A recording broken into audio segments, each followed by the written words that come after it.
Alors, j'essaierai de ne pas être trop longue, mais je vais vous faire une petite présentation tout de même, que je vais centrer sur les classes dirigeantes et la défaite. Vous savez que ces temps-ci, on nous commémore la défaite, on aime bien aussi nous commémorer la résistance. Je n'écoute pas toute une série d'émissions, mais il y en a une que j'ai écoutée, forcément j'y ai participé. Donc j'ai vu les orientations au téléphone sonne sur les débuts de la résistance, qui faisait l'objet d'ailleurs de développements aussi peu pertinents que ce qui était dit également sur la défaite. Il est extrêmement intéressant en cette époque de crise systémique de réfléchir sur la stratégie des classes dirigeantes. Mais, comme vous le savez, aujourd'hui, réfléchir sur la stratégie des classes dirigeantes, c'est déjà entrer dans l'obscène pratiquement, puisque analyser des stratégies de classes dirigeantes serait céder à ce qu'on nous appelle la théorie du complot, les classes dirigeantes n'ayant vraisemblablement pas de stratégie pour rester là où elles sont. Il se trouve que depuis cette année, cet automne, 40 ans, je fais de la recherche, que j'ai travaillé sur la classe ouvrière et sur les classes dirigeantes en même temps, et que j'ai travaillé de plus en plus exclusivement sur les classes dirigeantes, non seulement françaises, mais leurs partenaires étrangères, et que ce travail m'a forcément, puisqu'il était très continu, rendu tout à fait indifférente à ces prescriptions et à ces interdits, et que, évidemment, je ne saurais souscrire à l'idée que les classes dirigeantes n'ont pas de stratégie. Non seulement elles ont une stratégie, mais elles passent leur temps à faire de la stratégie, soit directement, soit par personne interposée, soit par l'intermédiaire de ce que j'ai coutume d'appeler leurs auxiliaires. Et il est clair que la défaite de 1940 correspond bien à cette stratégie sur laquelle on nous interdit résolument de nous pencher, en particulier d'ailleurs depuis quelques années. Ce qui vous permet de constater, enfin le résultat vient d'être constaté, par exemple dans un numéro spécial de la revue L'Histoire, dont je considère qu'elle fait beaucoup de mal à la communauté scientifique ou à la communauté des enseignants, pour ne pas parler des étudiants en France, puisque, grosso modo, quand les professeurs du secondaire ou d'ailleurs ont lu l'histoire, et les étudiants aussi, ils considèrent qu'ils sont au fait des aspects les plus neufs de l'histoire. Et vous savez que le numéro spécial vient de nous expliquer que de complot, il n'a pas été question, que finalement les chefs militaires, crétins, abrutis, ne se rendant pas compte que l'Allemagne prévoyait une guerre d'offensive, sont restés sur la défensive. Enfin bref, que 70 ans après la défaite, on a plutôt régressé par rapport à ce que savaient les contemporains et au moment de la défaite et au moment de la libération. Alors, ces interdits, ça fait très longtemps qu'ils existent en France, ça fait plusieurs décennies, mais je dirais que ça s'est aggravé au fil des décennies, alors même que de manière inévitable, les fonds s'ouvraient. Il faut savoir d'abord que les fonds se sont ouverts très tardivement concernant les années 1930, pour des raisons que j'ai comprises il y a très longtemps quand je préparais ma thèse d'État, parce qu'un jour je suis allée voir Pierre César, une véritable sommité, c'était le responsable des archives contemporaines, de la section contemporaine des archives nationales, qui m'avait expliqué à l'époque où je travaillais sur la prélibération qu'on ne pouvait pas ouvrir les papiers des années 1930, que c'était une des raisons pour lesquelles, des années 1930 et après, que c'était une des raisons pour lesquelles Paxton avait dû faire sa thèse sur Vichy en dehors de la France, puisqu'on n'avait ouvert aucun dossier. Il était d'ailleurs très vexé parce que finalement le livre de Paxton était connu, on avait quand même réussi à savoir ce qui s'était fait en matière de collaboration politique. Et comme j'étais très jeune à l'époque, mais déjà, évidemment, ayant de l'intérêt politique pour les choses, sinon j'aurais fait un autre métier, quand César m'a expliqué pourquoi on ne pouvait pas ouvrir les papiers à partir de septembre 1939, bon, étant donné que j'avais fait un peu d'études d'histoire en plus, j'avais compris pourquoi on ne pouvait pas ouvrir les papiers. On ne pouvait pas ouvrir les papiers parce que, m'a-t-il expliqué, puisque je lui ai dit « Ah bon, pourquoi ?» Il m'a donc expliqué, parce qu'on avait coffré les militants communistes, les responsables communistes, qu'on les avait même ôtés de leurs attributions électives, et que, évidemment, les gens très importants avaient à ce moment-là adopté une attitude extrêmement gênante a posteriori, et d'autant plus gênante, et je rappelle, on était en 1976, donc on disait moins de bêtises qu'aujourd'hui, on avait moins d'audace qu'aujourd'hui, et me disait-il, des personnalités très importantes qui ont encore aujourd'hui un rôle politique déterminant ou un rôle social très important seraient tellement mis en cause qu'on a considéré qu'on ne pouvait pas ouvrir les papiers. Et puis les papiers sont ouverts. Et il faut savoir que les papiers intérieurs de la période 1930-1939, 1940, se sont en fait ouverts en 1999.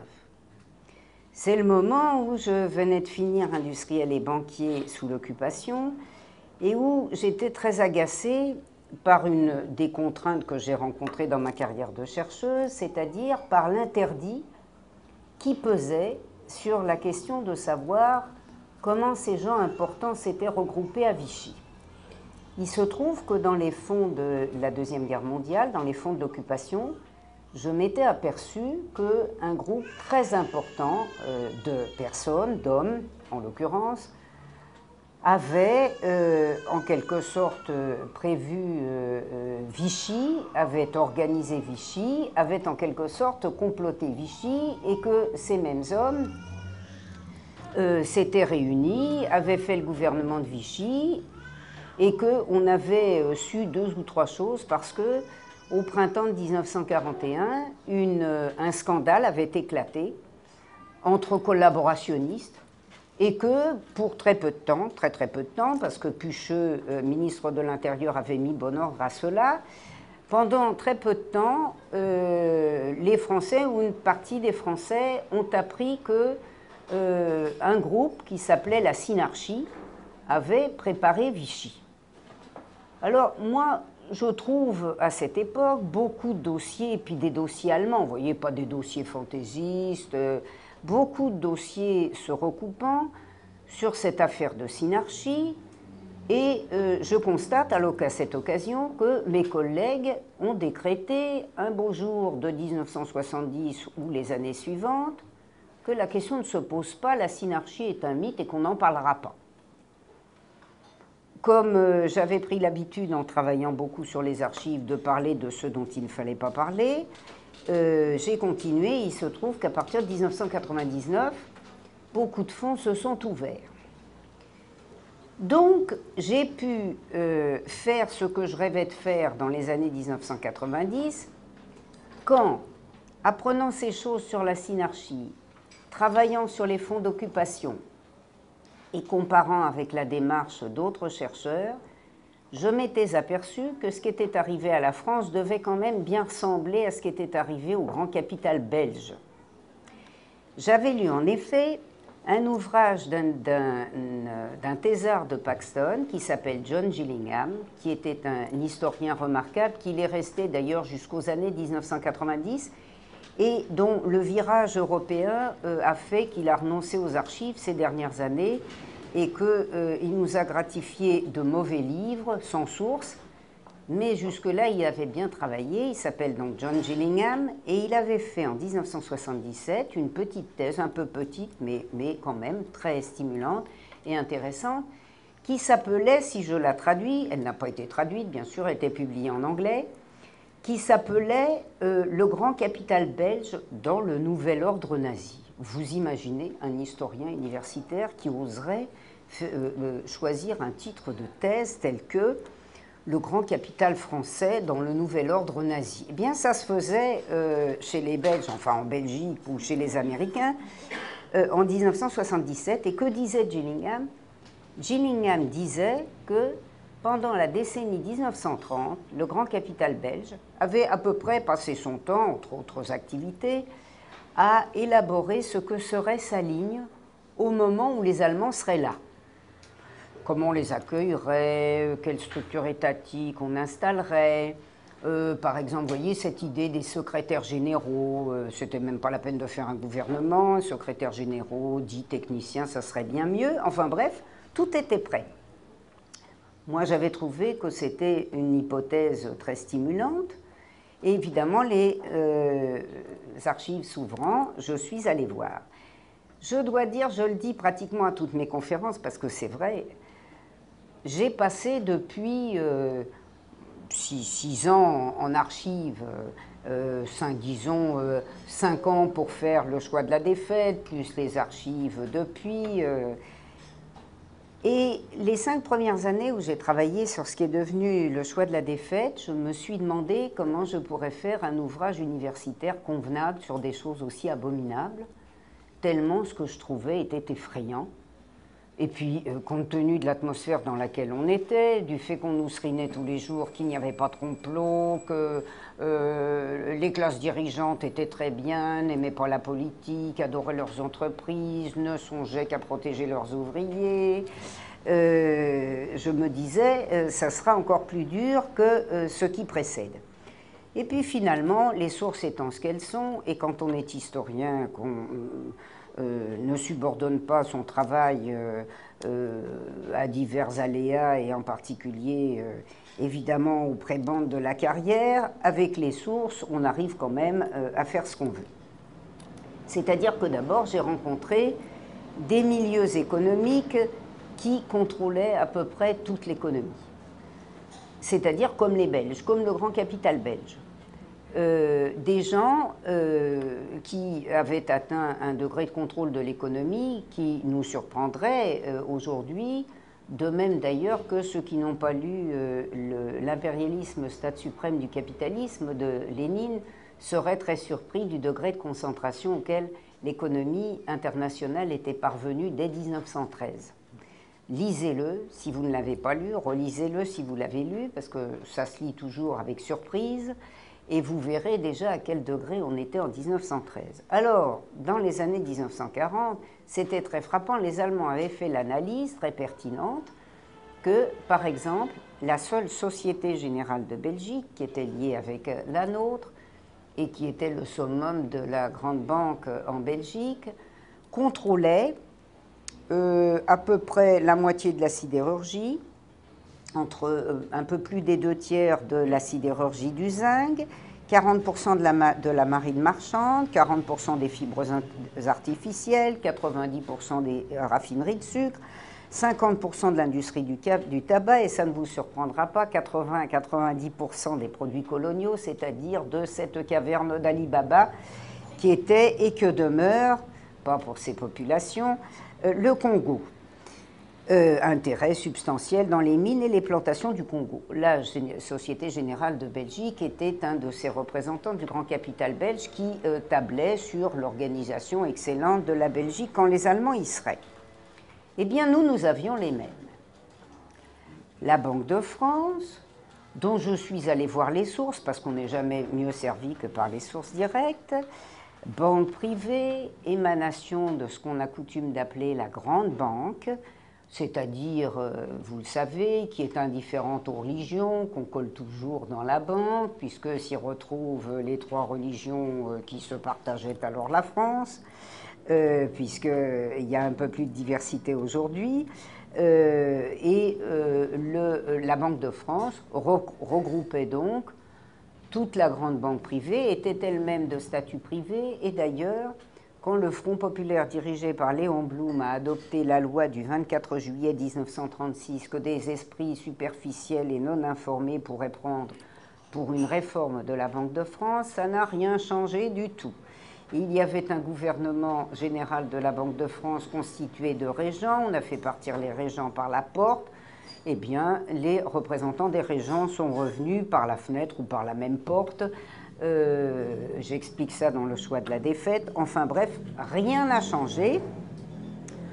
Le Conseil général qui se réunissait toutes les semaines s'est réuni toutes les 2 semaines ou tous les mois. De toute façon, n'a plus servi que de potiche. D'ailleurs, on avait mis 2 potiches syndicales et même une 3e potiche parasyndicale, de telle sorte qu'on allait discuter de choses sérieuses par ailleurs.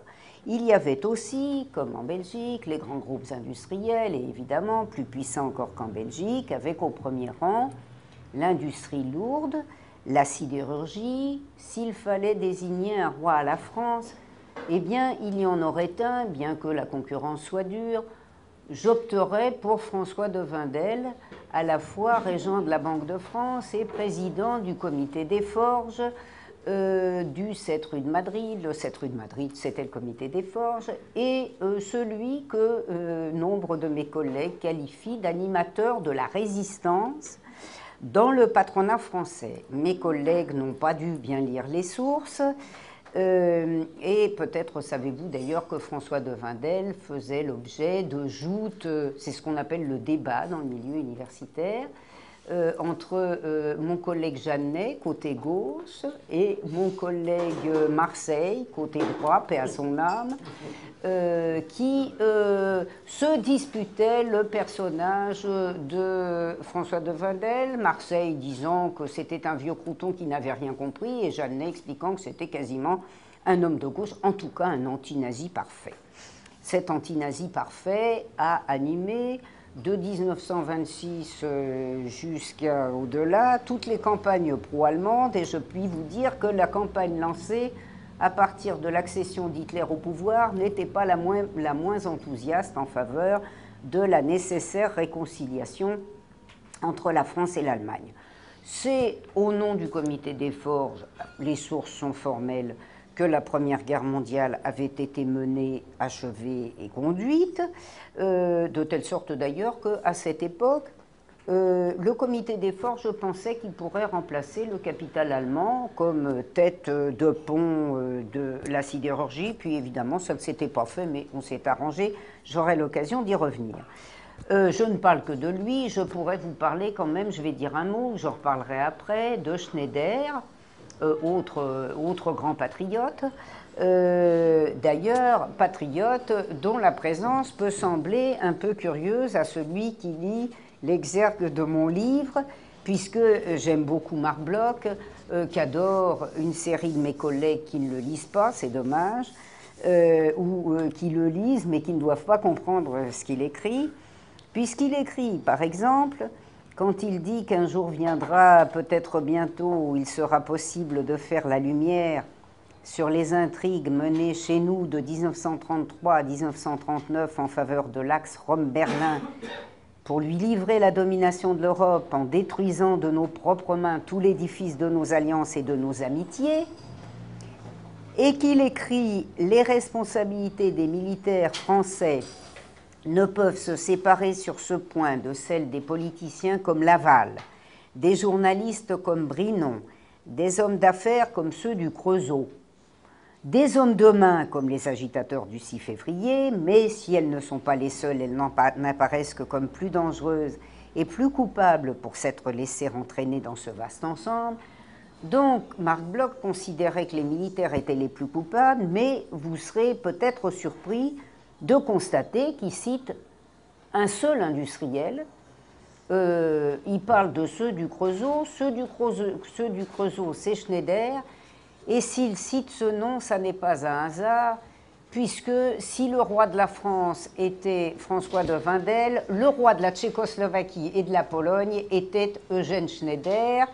Et quand le roi a considéré que cette perle de la couronne qu'était la Tchécoslovaquie commençait à déparer la couronne, il l'a vendue à l'Allemagne, et entre deux, évidemment, il a aussi fallu vendre la Tchécoslovaquie à Hitler et les défenses de la France avec. C'est vous dire comment, au détour d'un petit mot, il peut se trouver tant de sens. Ça, c'est pour la sidérurgie. Il y avait bien entendu le charbon, et notamment un grand synarque, un fondateur, un certain Henri de Peyerimov, Action française, comme il se doit, ils l'étaient tous, qui lui aussi avait fait organiser la Première Guerre mondiale, ses suites, etc. Tous ces gens, inutile de vous le dire, représentants de l'industrie lourde, étaient naturellement des gens qui allaient considérer que la question des relations avec l'Allemagne était une question centrale. On va voir comment et pourquoi. Et puis il y en avait bien d'autres. Il y avait la chimie, à laquelle le contribuable avait fait des conditions inespérées, puisque la Première Guerre mondiale avait, sous l'aile du contribuable, de l'État, c'est-à-dire du contribuable, créé une véritable grande industrie chimique en France, absente jusque-là, puisque l'Allemagne représentait, avant la Première Guerre mondiale, à peu près 90% du marché international des colorants. Et donc, grâce à la tutelle de l'État et au paiement du contribuable, on avait créé une industrie des colorants et on en avait cédé tout ce que le contribuable avait payé de ses deniers à la fin de la guerre pour créer une société qu'on appelait, c'était un abus de langage, la Compagnie nationale des colorants. Elle n'était nationale que d'apparence puisqu'elle avait été cédée pour une bouchée de pain à la société Kuhlmann et à un certain nombre de ses représentants.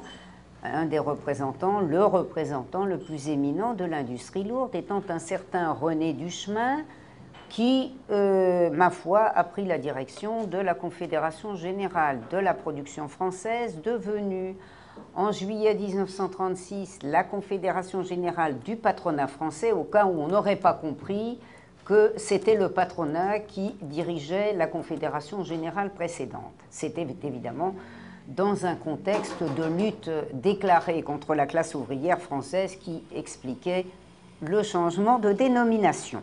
Il faut y ajouter l'électricité, et nous voilà dans une période, ma foi, où nous renouons avec le passé, puisque l'électricité était privée et qu'un de ses principaux magnats, sinon là encore, son principal magnat était un certain Ernest Mercier, qui est présenté par certains de mes collègues, ça viendra peut-être dans la discussion, mais je n'entre pas trop dans les détails, comme lui aussi un animateur de la résistance, était tellement résistant qu'un des plus importants patrons allemands qui ait passé l'occupation en France avait été casé dans les sociétés d'Ernest Mercier, notamment dans ces sociétés hydrauliques du Sud-Est, grâce à un système d'hommes de paille qui permettait de contourner la législation française qui interdisait que du capital étranger fût investi dans des secteurs aussi centraux que l'énergie française. Je ne vous ai cité que les plus importants qui doivent vous donner tout de suite l'impression que le terme de 200 familles est très excessif pour définir qui dirigeait la France. Il n'y en avait même pas 200. Il y en avait en réalité quelques dizaines.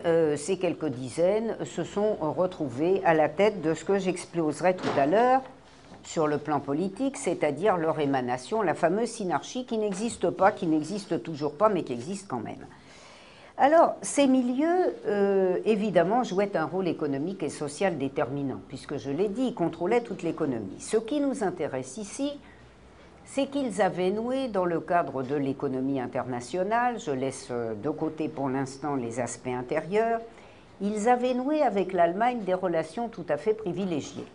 D'abord, ils s'étaient interrogés sur les grandes difficultés qui avaient mené à la guerre, mais dont ils avaient espéré peut-être qu'elle ne mène pas à la guerre, c'est-à-dire leurs contradictions, leurs relations avec l'Allemagne d'avant la Première Guerre mondiale, les avaient beaucoup tracassés et certains milieux s'étaient dit que peut-être on pourrait éviter le conflit.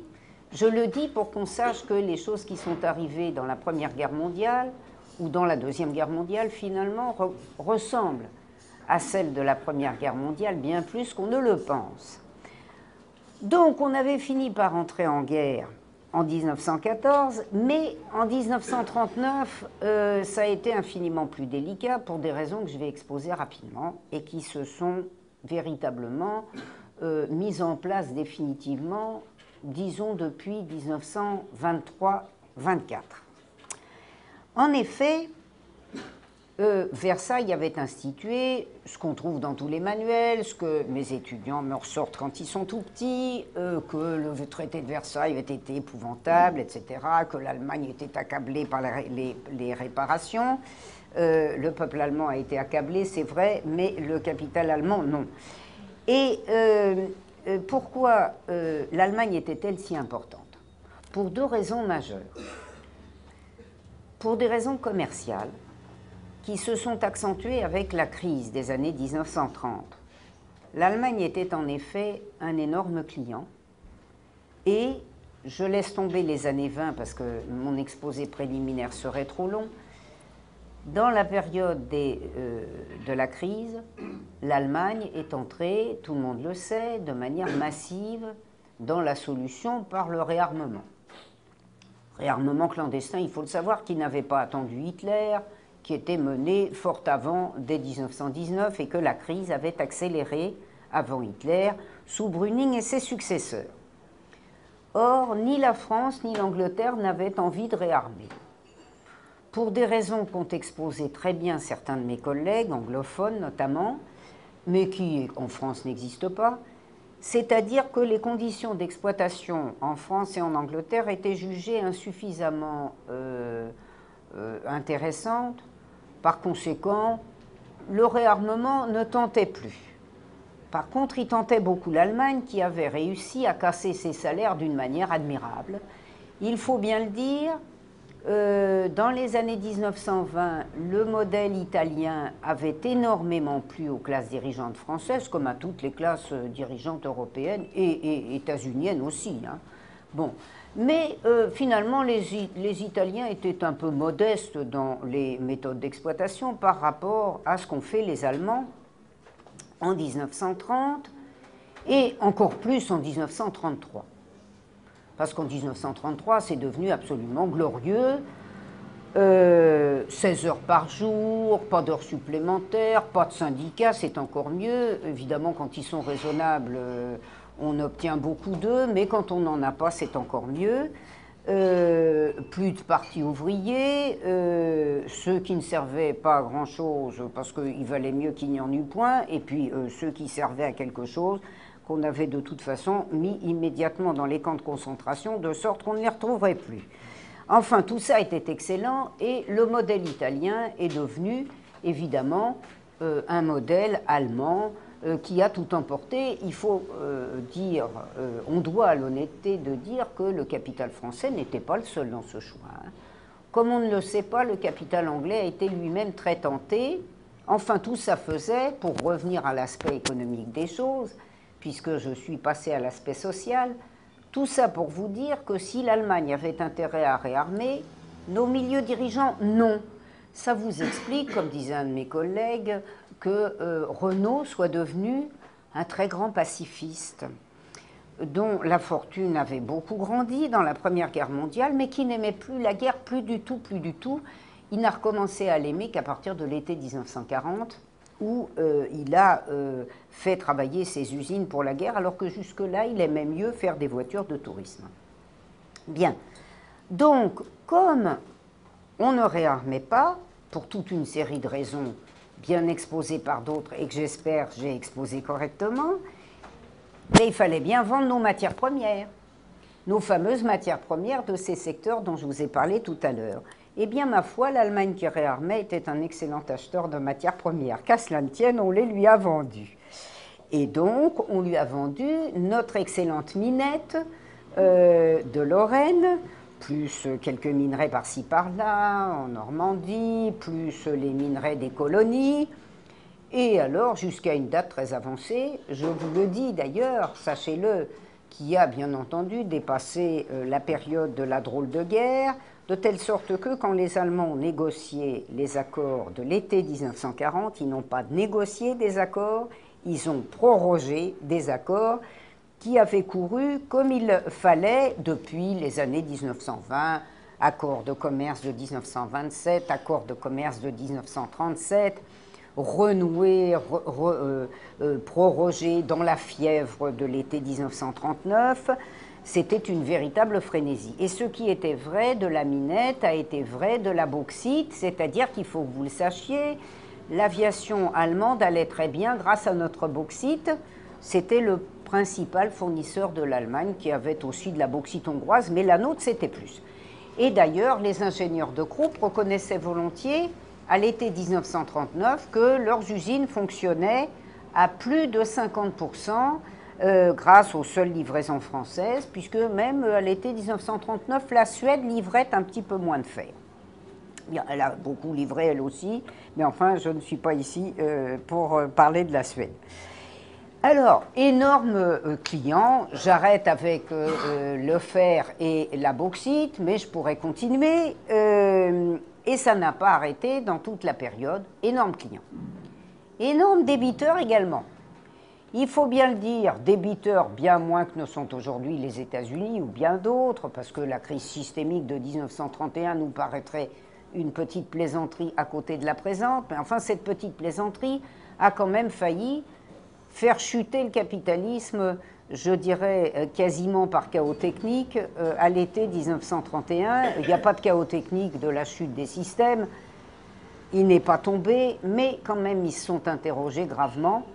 En particulier, un certain Foster Dulles, dont on connaît le nom après coup, qui est quand même devenu secrétaire d'État et dont le petit frère Holon a été chef des services de renseignement, de l'OSS d'abord et puis après de la CIA.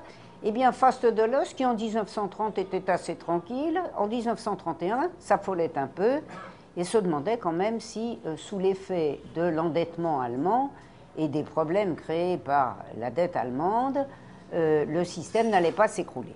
Eh bien, il ne s'est pas écroulé parce que les peuples ont payé, le peuple allemand, les autres avec, c'est-à-dire que les banques, les grandes banques, ont décidé de renégocier la dette dans des conditions telles, et j'y reviendrai quand j'évoquerai les questions politiques, que ces messieurs si importants ont fait l'analyse que sans République, ce serait bien plus commode que s'il fallait se casser la tête à négocier un accord à la Banque des règlements internationaux qu'avait créé le plan Young, je vais en dire deux mots, pour devoir aller voir le ministre des Finances de son État et lui dire « Alors, vous nous le cautionnez cet accord ou non ?»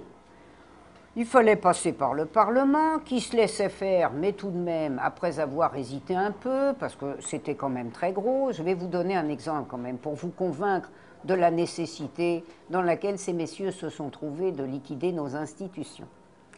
En effet, la Banque de France avait joué contre le franc quand c'était nécessaire.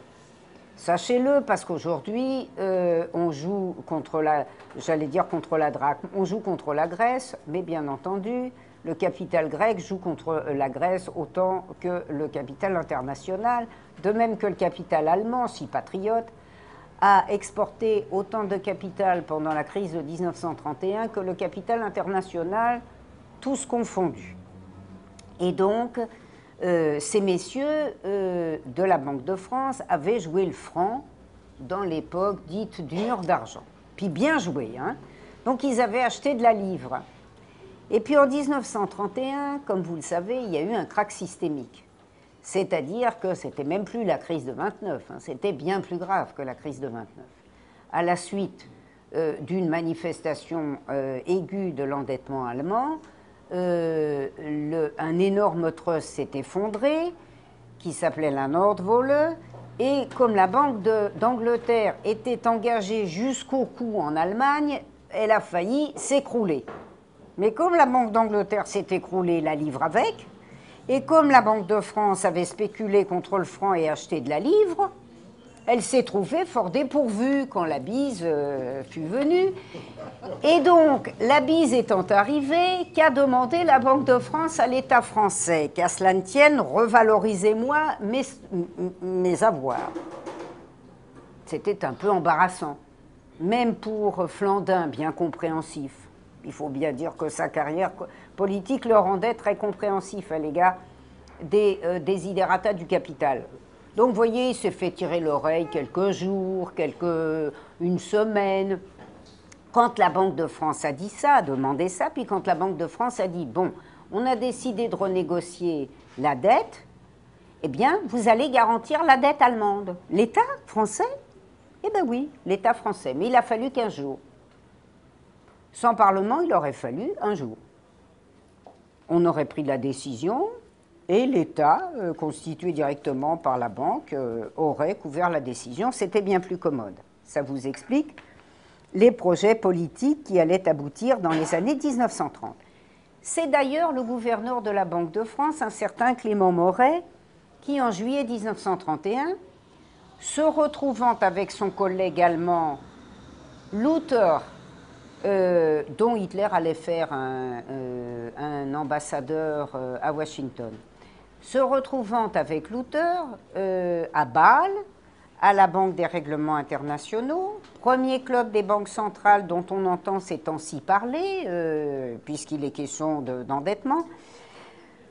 Mornay avait dit à Luther, et pour régler la question en Allemagne, il serait bon que vous fassiez comme nous une solution d'union nationale, comme nous en 1926. Vous savez, le cher Poincaré, que le comité des forges adorait, forcément, elle avait fait toute sa carrière, Lorraine, puisqu'il avait été élu député du comité des forges, par le comité des forges, enfin par les électeurs aussi quand même, qui avaient fini par se laisser faire.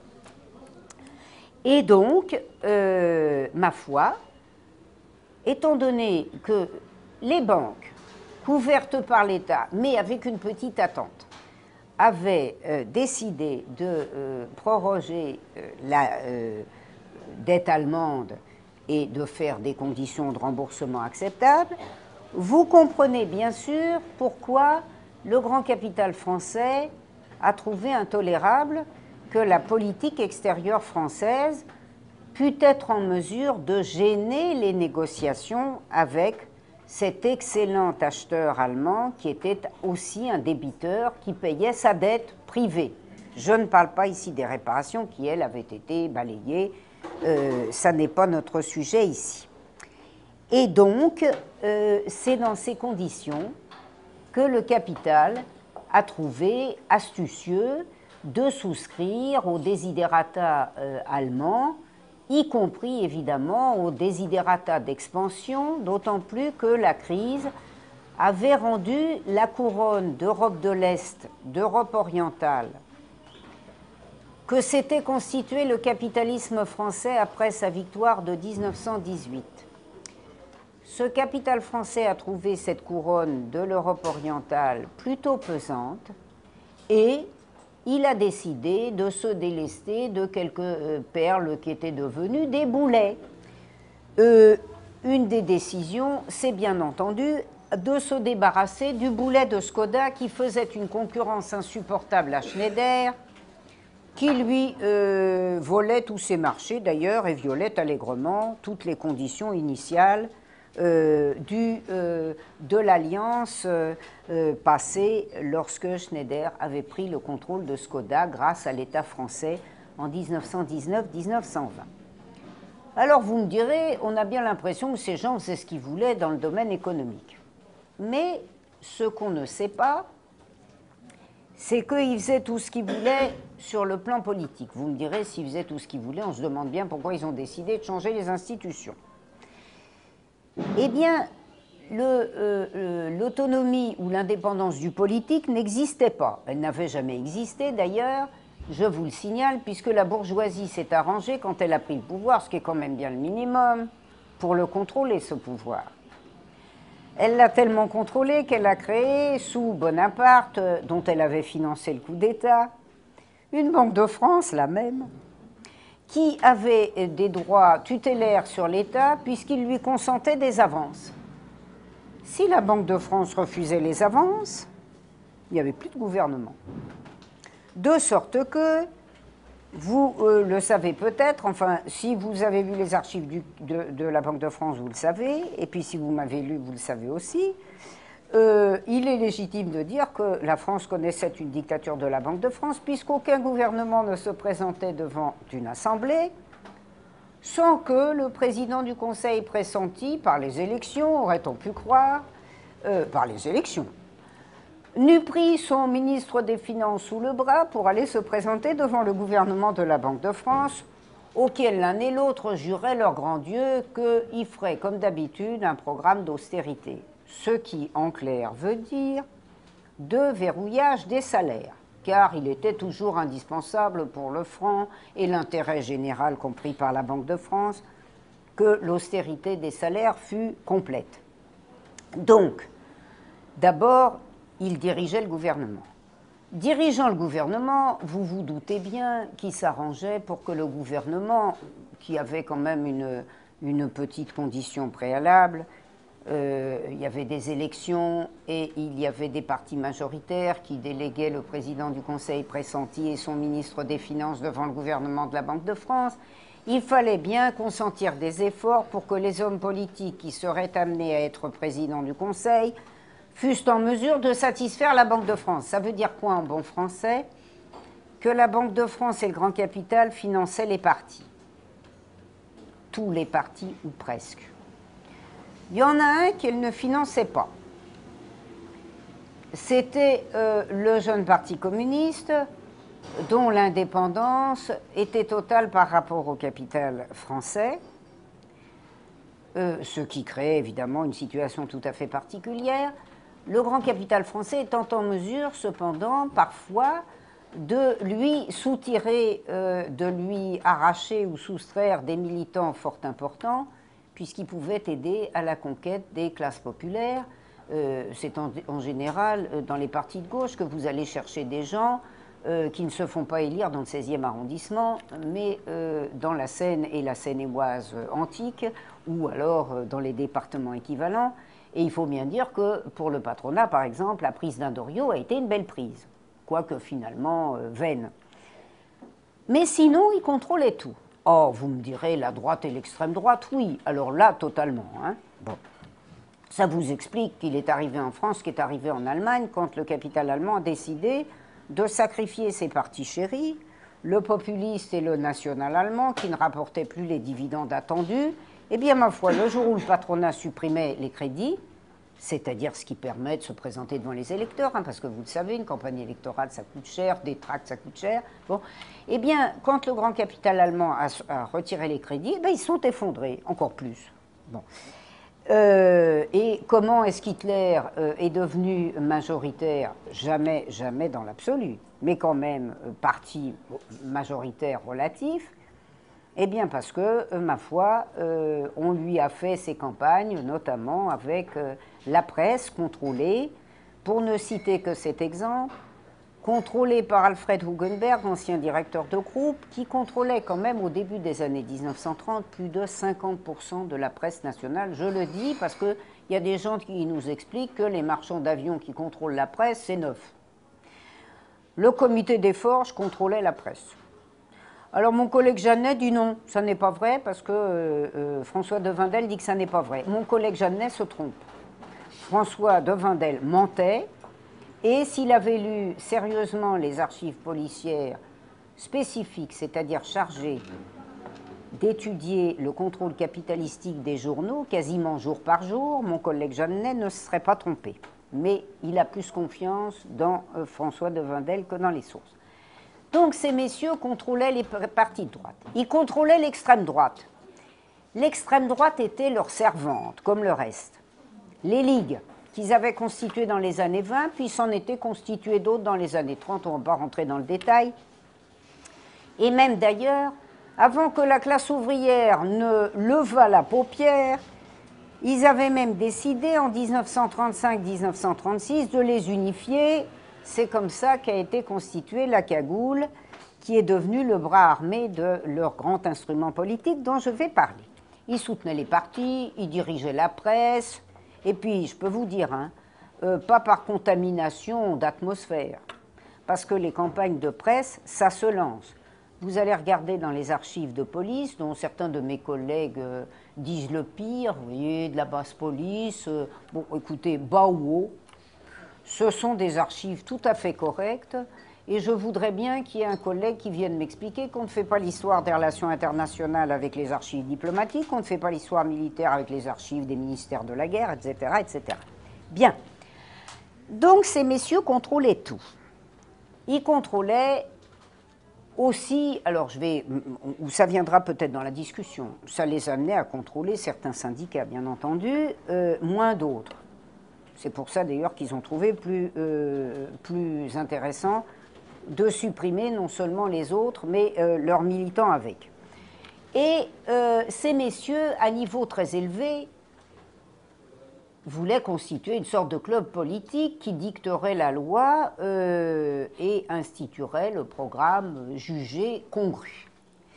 Le programme jugé congru, il a été d'abord institué par un petit groupe qui s'est appelé la Synarchie, je n'entre pas dans les détails, ils étaient 12 en 1922.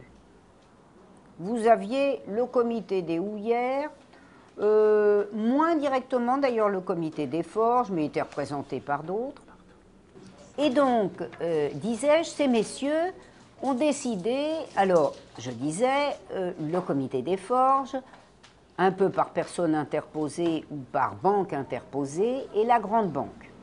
Et notamment une très grande banque qui existe encore aujourd'hui, mais sous une forme de concentration telle qu'on croit qu'elle n'existe plus, la banque Worms, qui était une des plus grandes banques d'affaires et qui contrôlait une partie très importante de l'industrie, au point d'ailleurs qu'on a une étude bancaire de juin 1941 qui dresse de la banque Worms un portrait stupéfiant, puisqu'elle contrôlait une partie extrêmement importante des activités modernes de l'économie française. Ils étaient 12 et ils voulaient une réforme de l'État, parce que l'État ne fonctionnait pas bien. Alors, comme ils voulaient une réforme de l'État, il leur a fallu conquérir des milieux qui étaient un peu plus larges que les leurs. Ça vous explique qu'ils aient tant investi, enfin, il y avait un grand retour sur investissement, hein, parce que l'investissement était finalement léger. Ils ont accordé évidemment une très grande importance à ces fameux comités que d'aucuns appellent théodules, qui se sont déployés avec la crise des années 1930, c'est-à-dire que vous avez la strate supérieure de la synarchie, que j'appelle les décisionnaires, qui en gros étaient constitués d'à peu près 30 personnes dans les années 1930, et dont vous trouvez le tableau dans mes ouvrages, et vous aviez ce qu'il fallait conquérir pour conquérir la masse des autres. Ça vous explique qu'ils aient accordé tant d'importance à recruter des professeurs d'université compréhensifs, des syndicalistes compréhensifs, parce que quoi de mieux qu'un syndicaliste pour dire à des ouvriers qu'il ne faut pas réclamer trop, qu'il faut quand même être raisonnable, qu'on se tire une balle dans le pied quand on demande un trop gros salaire, etc. Et ça vous explique les comités de la banque Worms qui sortent de la banque Worms, comme je l'explique dans Le choix de la défaite, et qui s'en vont conquérir les masses. Enfin, les masses, ça fait un peu penser à ce que Napoléon III disait du suffrage universel, qu'il en voulait bien un peu sur les pieds, mais pas au-delà. Et ça vous explique notamment la conquête d'hommes comme René Belin, qui allait prospérer même lorsque le syndicalisme est mort et enterré et la CGT théoriquement tuée. Et certains CGTistes d'ailleurs pratiquement tués aussi. Donc cette synarchie a décidé qu'on ne pouvait pas continuer cette république qui était très désagréable. Cette réforme de l'État, dont les thèmes et les tenants et les aboutissants menaient à des formes dictatoriales encore pires que les formes dictatoriales de la dictature de la Banque de France coexistant avec l'existence d'un Parlement, cette dictature de la Banque de France et de la Banque Worms et d'autres, évidemment, elle passait d'une part par une stratégie de la conquête, de la séduction, d'autre part par l'éventualité d'un besoin de la force. Les masses pourraient ne pas comprendre. Ça vous explique l'argent investi dans les ligues, ceux que Marc Bloch appelle les hommes de main du 6 février 1934. Mais sachant que le thème de réforme de l'État plaisait beaucoup à la gauche gouvernementale, qui trouvait que le Parlement n'était pas maniable. Alors, quand vous abordez la gauche de gouvernement et que vous découvrez que la gauche de gouvernement a tant fait pour liquider la République, qui avait fait sa fortune, évidemment, vous fâchez beaucoup de gens. Pourtant, je ne me suis appuyée que sur les sources. Je dis ça parce qu'on m'accuse tellement souvent d'instruire à charge. Mais pas du tout. Je lis les sources. C'est-à-dire que quand Daladier expliquait en 1933, frayait beaucoup avec Végan le symbole de la lutte contre la gueuse, et disait à qui voulait l'entendre qu'il allait tordre le cou de la République et liquider le Parlement, je veux dire que c'est dans les sources, avec des sources recoupées, et que ce n'est pas moi qui l'ai inventé.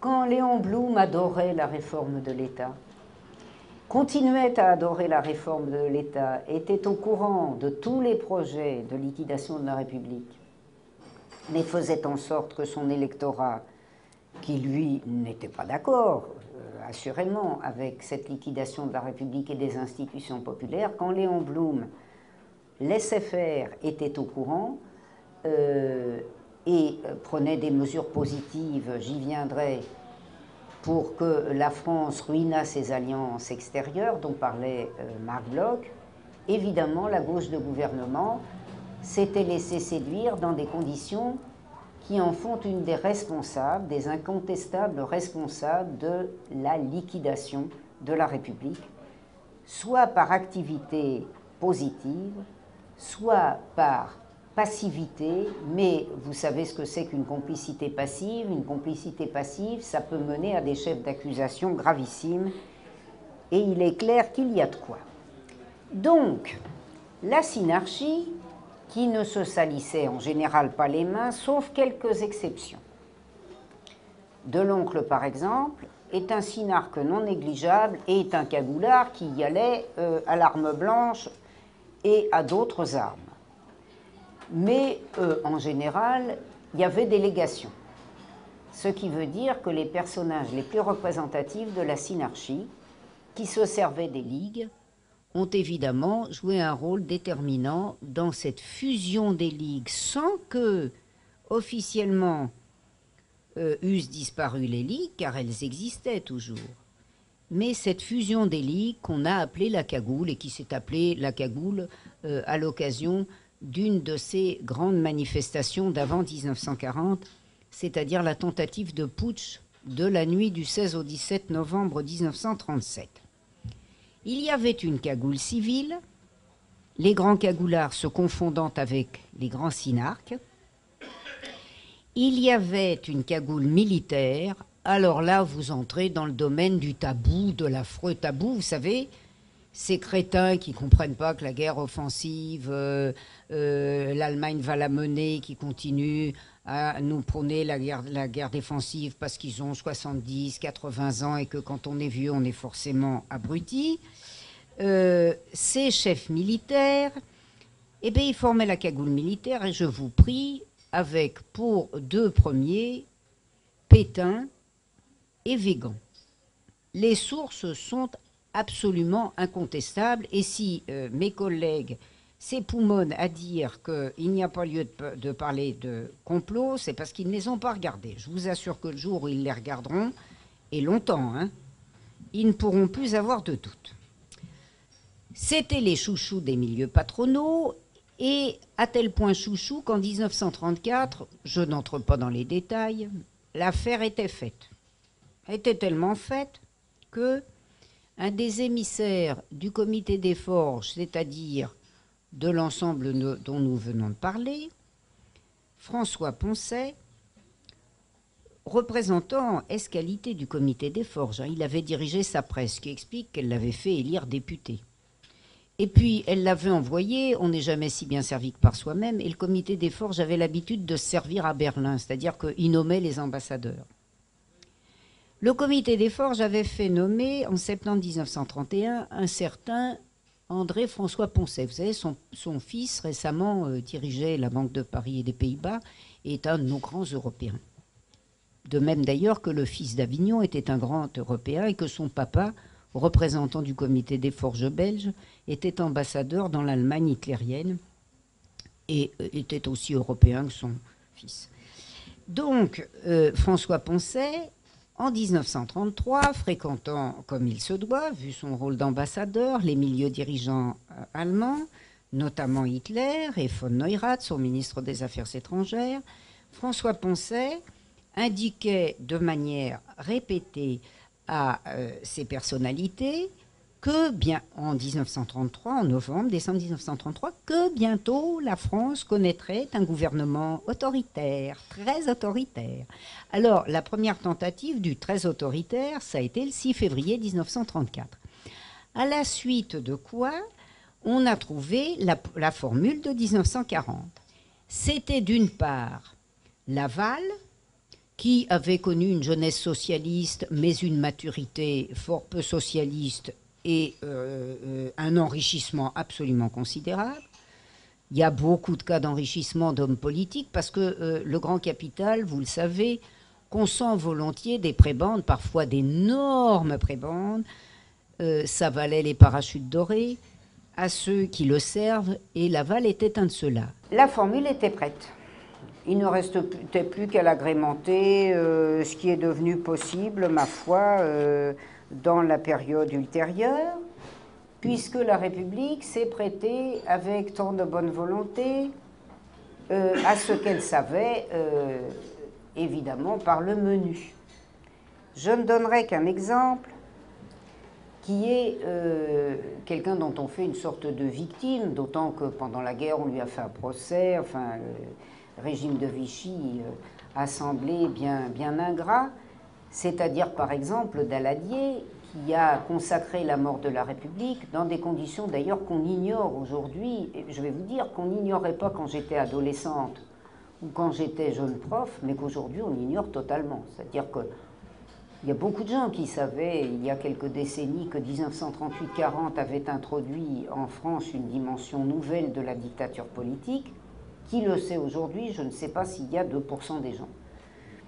Il avait été en effet investi, celui qui annonçait le gouvernement autoritaire, très autoritaire, en avril 1938, pour achever de régler son compte à la Tchécoslovaquie, son compte à l'Espagne républicaine, que le capital français n'a pas lâché par discipline envers la gouvernante anglaise, mais pour des raisons propres et spécifiques. Et donc, Daladier est venu pour écraser la classe ouvrière, céder la Tchécoslovaquie à Hitler et accepter les conditions dans lesquelles la synarchie prétendait œuvrer, puisqu'aussi bien c'est Daladier qui, avant même d'être président du Conseil, en 1937, lors de la deuxième grande étape de la formule de Vichy, la première étant le 6 février 1934, c'est Daladier qui a eu contact direct avec Pétain lorsque les premières enquêtes policières ont découvert l'affreux complot. C'est lui qui a pris Pétain dans son bureau et qui lui a annoncé que la totalité du dossier serait détruite puisqu'il ressortait du dossier de la cagoule que le chef suprême de la cagoule militaire, c'était rien moins que Pétain. Quand je dis que la République ou les républicains de gouvernement ont tué la République, je ne leur fais pas un procès d'intention, je livre le résultat du croisement des archives. Vous imaginez que dans ces conditions, il était évidemment impossible de faire la guerre à l'Allemagne. Par conséquent, on ne l'a pas faite.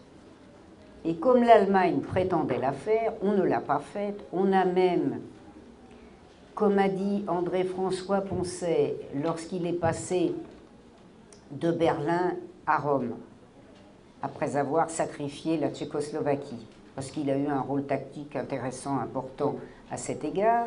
Quand il est passé de Berlin à Rome, il a annoncé aux fascistes italiens, aux diplomates fascistes italiens qu'il a contactés avant d'aller à Rome, il lui a dit « Nous allons réaliser la fascisation de la démocratie ».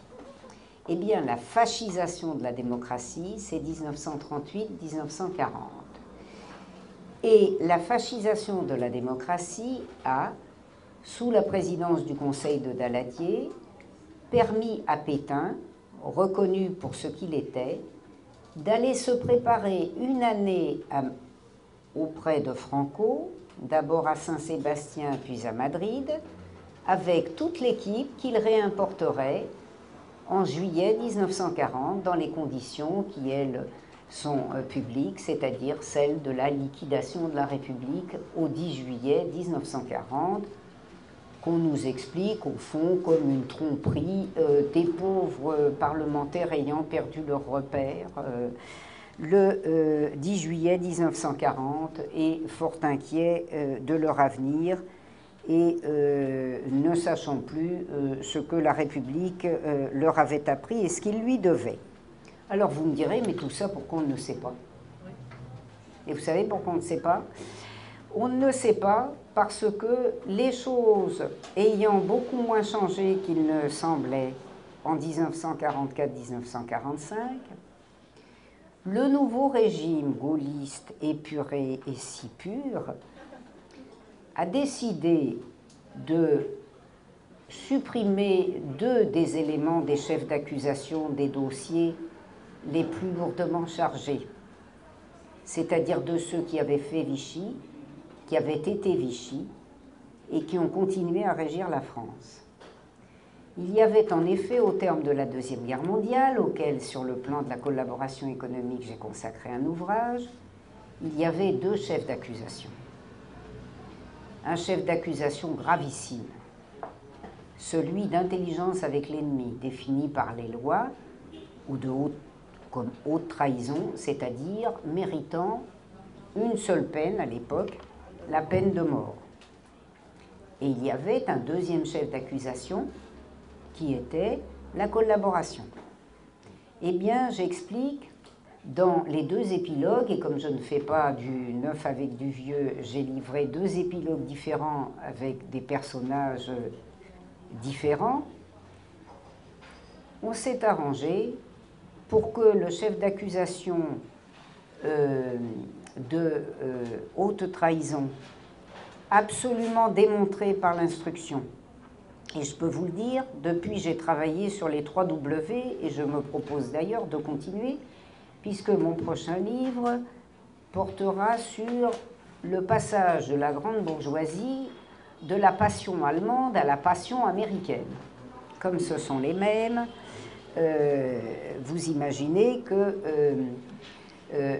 les procès de haute cour et l'instruction sont intéressants sur la transition, parce qu'évidemment, la transition s'est préparée en guerre. Eh bien voilà, la continuité des élites a été telle que, aujourd'hui, dans la conjoncture que vous connaissez, les Français qui auraient pu réfléchir en 1944-45 n'ont pas pu réfléchir, et que les Français d'aujourd'hui, confrontés au même type de crise ou à une crise plus grave, ne peuvent toujours pas réfléchir sur ce à quoi leurs classes dirigeantes ont été disposées pour préserver les profits menacés par la crise. Eh bien, nous sommes dans des conditions de diffusion de la connaissance dramatiques. Nous disposons de tout petits canaux qui sont au fond les canaux de la résistance, ils sont toujours tout petits au début. Pour faire connaître cette vérité qui fait tant réfléchir, eh bien, il n'est que de le faire et, ma foi, de bien se rendre compte que l'histoire est une matière explosive. C'est pourquoi on tente de la domestiquer et on a tellement peur de ne jamais parvenir à la domestiquer qu'on rêve même parfois de l'anéantir, et vous savez que de ce point de vue, nous venons de franchir quelques étapes intéressantes. Voilà comment, je n'ai pas parlé du détail de la défaite, les classes dirigeantes françaises ont fait en sorte que la France ne combattit pas, que la classe ouvrière fut exploitée mieux qu'elle ne l'était du temps où elle avait des syndicats et des partis, et pourquoi il a pu être si aisé de réaliser pendant l'occupation une sorte de situation idyllique, puisqu'aussi bien pendant cette occupation, les salariés modestes de la France, c'est-à-dire la quasi-totalité des salariés, pour les paysans, il n'y a pas eu d'amélioration non plus, mais enfin pour les disons 75% des salariés, eh bien, la Deuxième Guerre mondiale et l'occupation s'est traduite par la perte d'un pouvoir d'achat de 50% et la perte de 10 kilos de poids en moyenne. Mais les Allemands avaient fait tant qu'ils ne pouvaient pas être mauvais, et ça vous explique que la Banque de France, qui poussait des cris d'orfraie à chaque fois qu'on augmentait les salaires de 0,5%, a discuté sans murmure pour accorder les avances de la Banque de France pour les frais d'occupation, a commencé à peine à murmurer en 1942, quand il était temps de passer de la passion allemande à la passion américaine, et a continué jusqu'au bout à voter les dites avances, de sorte que l'Allemagne a rencontré moins de difficultés que les salariés français. J'ai terminé. Au moment où les choses se passent, est-ce qu'il y a des gens qui le disent? Tout à fait, je le montre. C'est-à-dire... Bon, on s'en passe alors. On peut dire que la gauche du Parti socialiste, y compris d'ailleurs, il faut le dire, dans le populaire, il y avait un journaliste de la gauche du Parti socialiste, a rejoint le Parti communiste après-guerre d'ailleurs, qui s'appelait, il a été évincé de la SFIO parce qu'il était unitaire, ça ne plaisait pas à la SFIO. Il s'appelait Jean-Maurice Ernemann et il connaissait les ligues à peu près aussi bien que les rédacteurs de l'Humanité. Péry était un remarquable analyste, ou bien d'autres. Donc, en gros, qui savait, qui disait. Dans l'Humanité, on trouvait à peu près tout le détail, quelquefois un petit peu dans le populaire, par-ci, par-là, ailleurs, évidemment pas dans la presse financée par le Comité des Forges, sauf contorsion, puisque la même presse finançait quelquefois l'extrême gauche en même temps que l'extrême droite et la droite, ce dont je donne des exemples, bien sûr, ce n'est pas une attaque en l'air.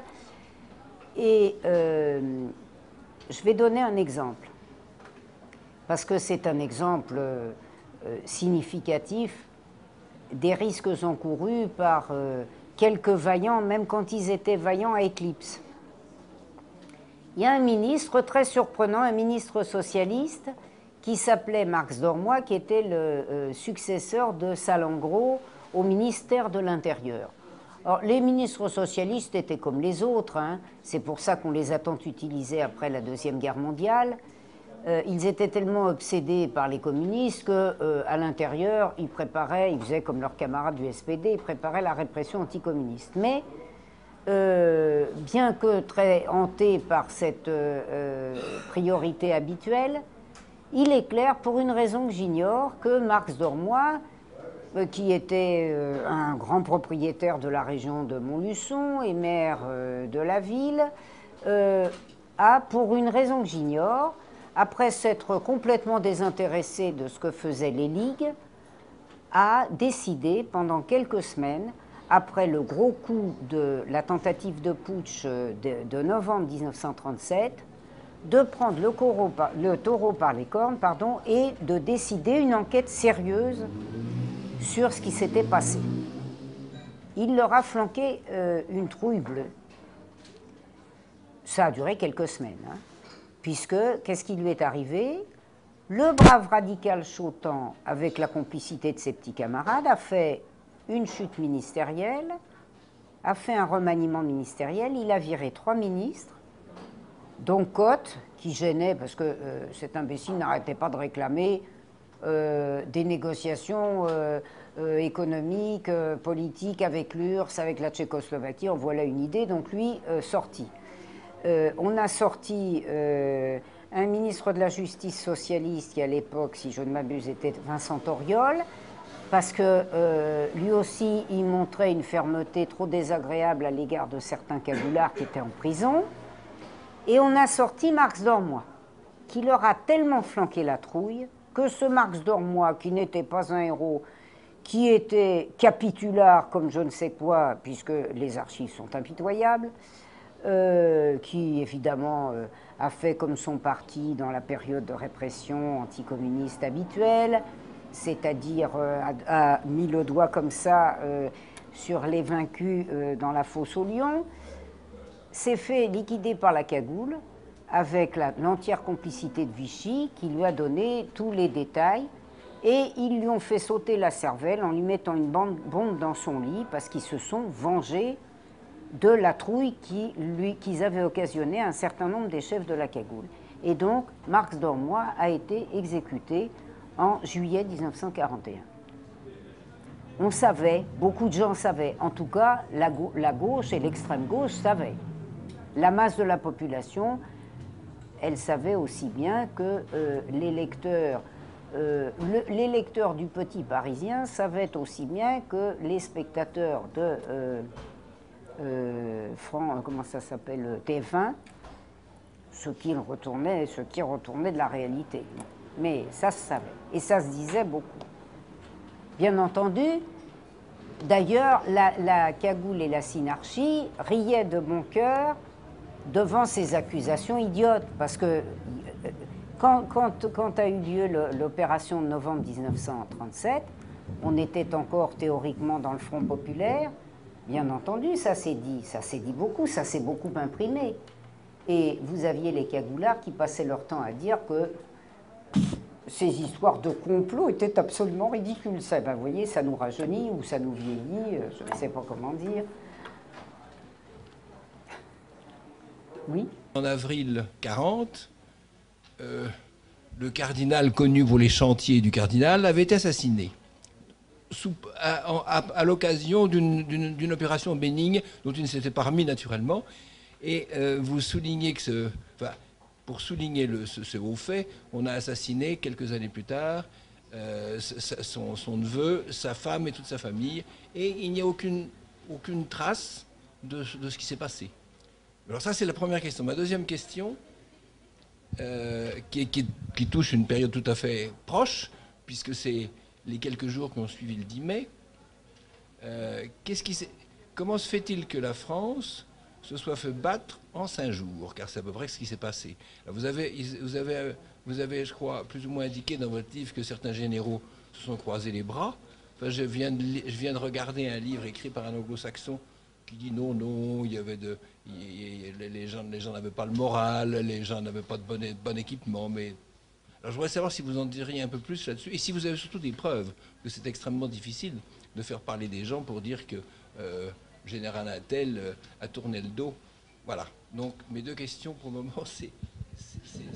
Alors, en ce qui concerne Verdier, on a des traces. Quelquefois, on a évidemment une conjonction de documents. Là, on a une conjonction de documents sur les conditions une conjonction de documents sur plusieurs éléments, c'est-à-dire à la fois l'assassinat de Verdier et les conditions de nomination de son successeur. Elles sont suffisamment concordantes pour qu'il ne fasse aucun doute que le blanc des renseignements généraux est de la substance. Le fameux neveu, si je ne m'abuse, avait précisément peu de famille, de sorte que moi je n'ai trouvé des traces que d'une part dans les RG, dans les fonds d'RG, archevêché de Paris et Suard, de plusieurs dossiers DRG de la préfecture de police ou de la Sûreté nationale, il est certain que si on nous ouvrait largement les fonds de la Sûreté nationale, on en saurait bien plus. Excusez-moi, oui. Est-ce que vous pouvez juste recontextualiser Voilà. un petit peu pour Alors, les gens qui- Verdier est le cardinal archevêque de Paris. C'est un prélat qui est, comme tous les prélats, le plus souvent périndé à cadaver, c'est-à-dire qui obéit de manière extrêmement stricte, pour une raison très simple, il faut le savoir, hein, c'est que si un prélat va de travers, il est démis, il peut être démis dans la minute qui suit. Et on connaît des cas, j'en ai cité. Donc, il obéissait, il souscrivait à peu près à tout, mais manifestement avec des réticences. Et je cite dans les deux livres, Et le choix de la défaite, et l'autre livre, des exemples de réticence qui faisaient que Verdier était haï de l'Axe. C'est clair qu'il s'était engagé dans la voie espagnole du soutien de Franco avec plus de restrictions que les autres. Enfin bref, Verdier ne plaisait pas. Il faut le savoir, exactement comme à la veille de la Première Guerre mondiale et pendant la Première Guerre mondiale, Ahmet, le cardinal archevêque de Paris, était considéré comme moins sûr que certains ultramontains. Comme Verdier avait incarné en plus des négociations avec les Tchèques, comme Suard, qui était un des pires et qui avait servi à tout, qui avait déjà beaucoup servi en 1926-1928, puisqu'il avait été un des organisateurs qu'on avait envoyé à Strasbourg pour fomenter sous couvert d'autonomie la première vraie tentative de dictature militaire en France, c'est-à-dire le complot Lyautey. Je peux vous garantir que les sources sont claires, le complot Lyautey, ça n'est pas une vue de l'esprit. Finalement, ils se sont arrangés à la fin des années 20, ils ont laissé tomber. Suard est retourné pour pas longtemps dans son séminaire, puisque après avoir participé à cette première tentative, il a fait une carrière très brillante. Et cet obscur professeur du séminaire de Laval est devenu d'abord évêque de Lourdes, puis évêque de Reims, qui est un poste très important, et enfin, à l'assassinat de Verdier, non seulement cardinal archevêque de Paris, mais, et alors là, les sources sont absolument concordantes, j'en ai beaucoup, et j'en ai revu entre le choix de la défaite et Dominique à Vichy, il a été chargé de la négociation ultime de la capitulation avec Franco. C'est-à-dire que dès sa cérémonie d'investiture, il a quitté Paris pour l'Espagne. Et alors là, je peux vous dire que c'est ce qui montre le caractère passionnant et divers du métier d'historien. Il y a des preuves qui sont absolument non contestables. On a la police des gares qui avait l'emploi du temps de Suard à son départ, à son retour, etc. Donc on sait qu'il est bien parti. Hein. Bon. Donc ça, c'est le premier point. Ces messieurs ne reculaient pas devant le crime. Et d'ailleurs, il faut le dire, le scandale de la synarchie en 1941-42 a été semé de beaucoup de crimes. C'est ce que j'appelle d'ailleurs dans mon ouvrage l'épidémie de suicide, parce que j'ai un collègue d'autant plus sûr de lui que ça fait des années qu'il me refuse le débat que je demande, débat universitaire et fort courtois, Olivier Dard, qui s'en va répétant partout que la synarchie est un mythe et que l'animateur des comités Théodule, c'est-à-dire Jean Coutreau, s'est suicidé par désespoir de séparation momentanée d'avec sa famille. Il était tellement suicidé que la police annonçait une épidémie de suicide au moment où on l'a retrouvé sur le trottoir. Enfin, quand on a analysé les choses. Donc voilà, il faut savoir, l'assassinat de Verdier repose, la connaissance de l'assassinat de Verdier repose sur un certain nombre de documents, mais ils sont rendus cohérents par l'énorme chose que constituait la promotion voulue de Suard, qui a joué un rôle énorme.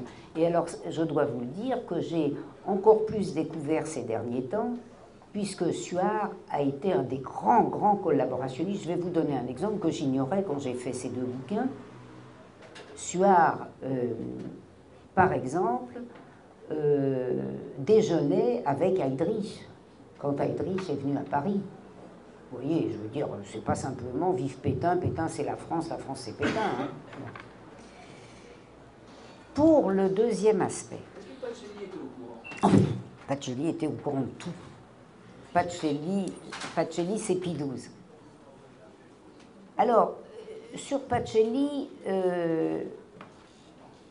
je fais une réédition, comme il a été dit, du Vatican, l'Europe et le Reich. Et comme depuis 1996, j'ai énormément travaillé sur les années 1930 et même quand même parfois sur les années d'après-guerre, vous allez voir que le personnage de Pacelli est encore plus précis. Et je dirais que Pacelli a joué, comme l'ensemble de l'entourage, hein, évidemment, dans le guidage de Suard, bien sûr, un rôle déterminant. Bon. Donc, s'il y a une institution qui est informée de ce qui se passe en France, de ce qui se passe dans des tas de pays, hein, mais de ce qui se passe en France, c'est le Vatican dans la minute. Il n'y a pas d'agence de renseignement plus efficace que le Vatican. Ça vous explique pourquoi les États-Unis ont choisi, pendant les guerres mondiales et après, pendant les deux guerres mondiales, après les deux guerres mondiales et surtout après la Deuxième Guerre mondiale, parce que c'est devenu une agence de ce qu'on appelle en anglais le rollback. On n'a malheureusement pas de terme, j'ai horreur d'utiliser du franglais, mais c'est par exemple un nouvel aspect de mon livre « Le Vatican, l'Europe et le Reich ». Je montrais bien qu'il y avait une stratégie d'attaque de l'Europe orientale, mais je n'avais pas compris en 1995 à quel degré on était de l'utilisation du Vatican dans la stratégie de liquidation de la sphère d'influence soviétique. Donc Pacelli, comme les autres, comme Pisardo, comme Tardini, mais particulièrement Pacelli, évidemment, était au courant de tout. C'est Pacelli qui avait réhabilité officiellement l'Action française et qui avait réhabilité l'Action française au moment où l'Action française était devenue ouvertement pro-allemande.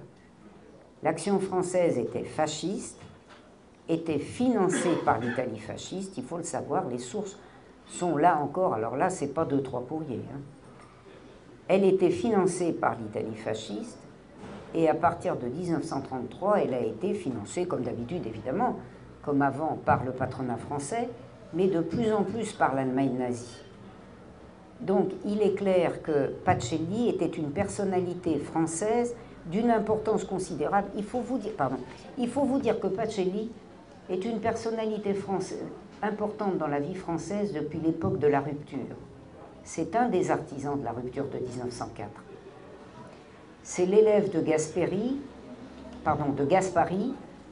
ne pas confondre avec l'homme politique, bien que les différences soient minces, mais enfin, du secrétaire d'État Gaspari, et donc c'est quelqu'un qui a été informé de la situation française autant que de la situation allemande, et dès qu'il est devenu une personnalité importante à l'intérieur de la secrétairerie d'État, c'est-à-dire au tournant du 19e siècle.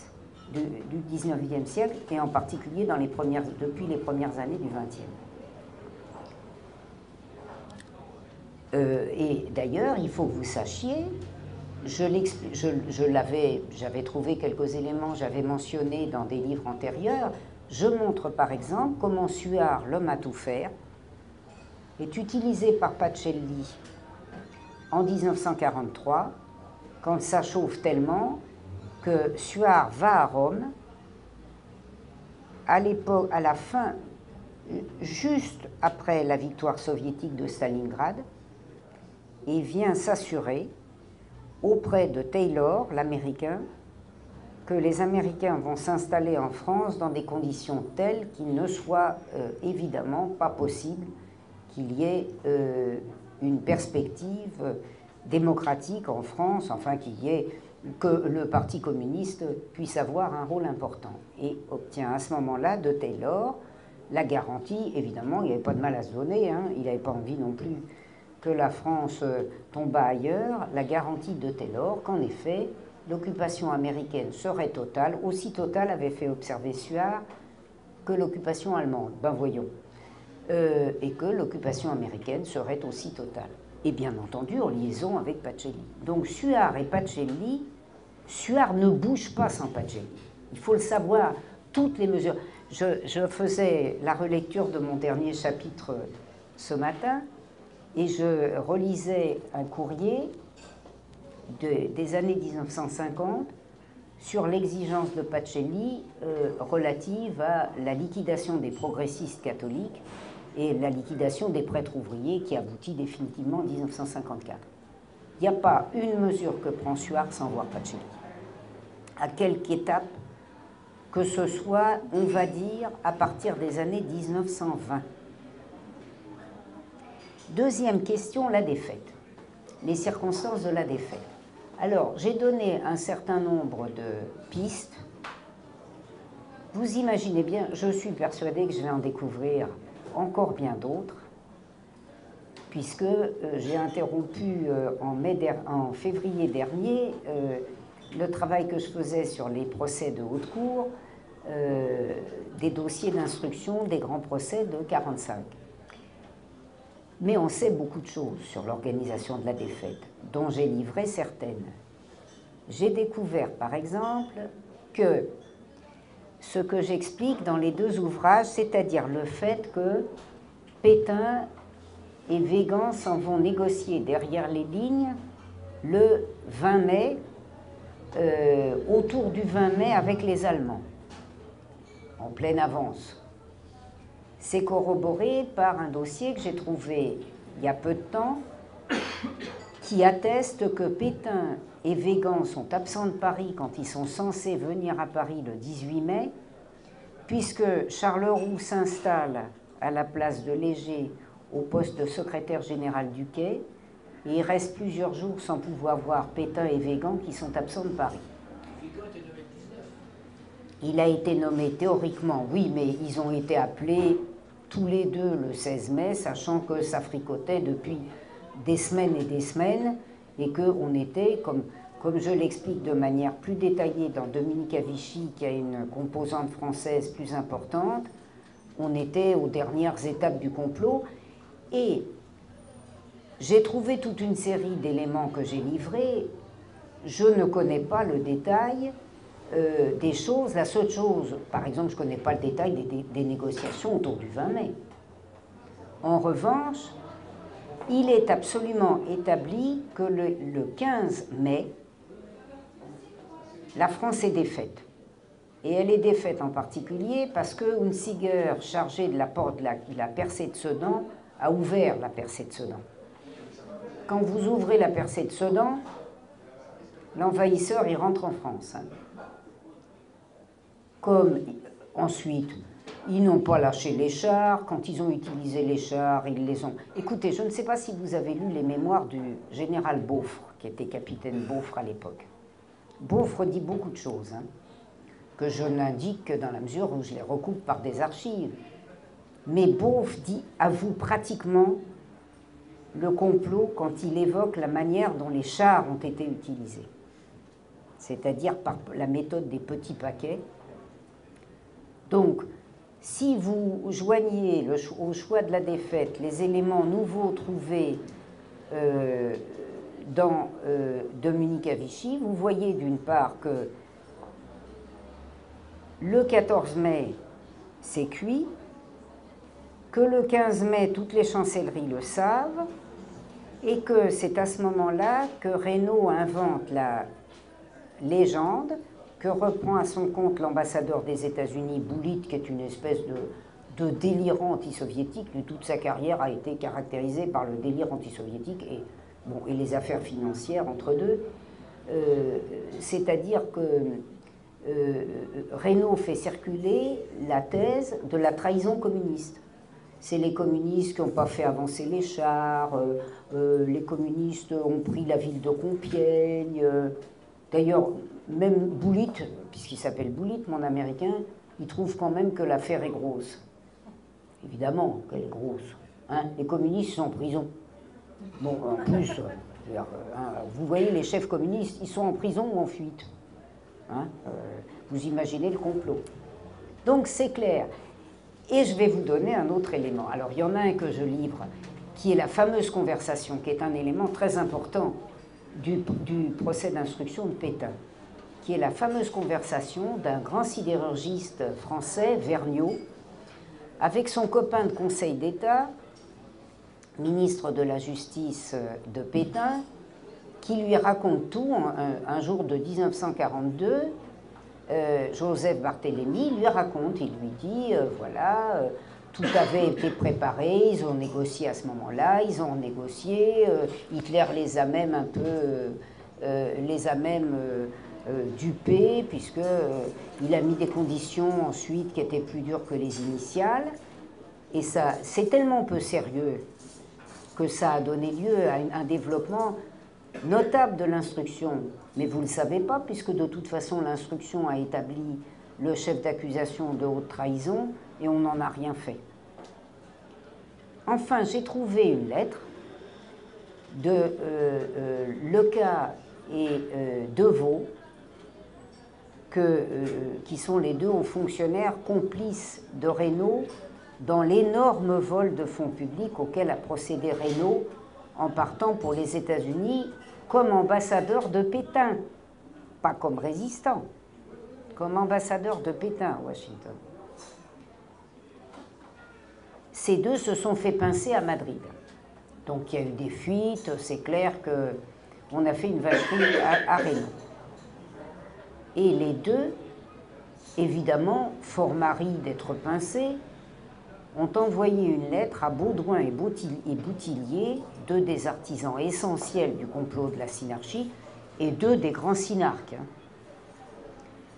Et la lettre dont je vous parle est une lettre, j'en ai parlé l'autre jour à mon collègue Cochet qui, sur l'antenne du téléphone sonne, a encore dit « mais le complot, c'est ridicule » pendant que Gallo disait que c'était des enfantillages. Je lui ai dit, si je vous fais lire la lettre des deux, disant à Boutillier et à Baudouin, comment pouvez-vous nous faire une chose pareille alors que nous nous sommes engagés auprès de vous dans des conditions qui, vous le savez très bien, en cas d'échec, nous auraient valu la peine capitale.